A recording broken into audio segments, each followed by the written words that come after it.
டேய் கொஞ்ச நேரம் புக் எடுத்து படிடா. காலையில இருந்து ஒரே போனு. போய் படிக்கம்பா. காலையில இருந்து ஒரே போனு.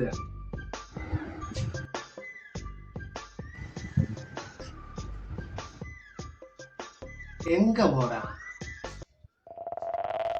படிக்க போறதுக்கு பூ என்னதுக்குடா? இல்லப்பா பிரேயர் பண்ணிட்டு படிக்க போறேன். பிரேயர் பண்ண பாரு. பிரேயர் சரி போய் படி. எனக்கு ஒரு கப்பு டீய போட்டு உன் மகனுக்கு ஒரு கப்பு டீய போட்டு குடி. அப்பயே படிக்கணும்னு போயிட்டா. சரி 2 பேருக்கு போட்டு கொண்டு வரேன். போட்டு கொண்டா. நான் வெண்ணையராண்டு போய் பாத்துட்டு வரேன். நான் உங்க மேல ஆசைப்படல. இன்னைக்கு அழகா இருக்கீங்கன்னு நான் நினைக்கல. பட் இதெல்லாம் பார்க்கக்குள்ள நடந்துருமோன்னு பயமா இருக்கு. எனக்கும் பயமா தாண்டா இருக்கு. உன்னை படிக்கிறதுக்கு உள்ளுக்கு அனுப்புனா ப்ரப்போஸ் பண்றேன். ப்ரப்போசல் இந்த கொண்ட மண்டைய கொத்தா விடுறா. அடியே இந்த அளவாங்க எடுத்துட்டு வாடி.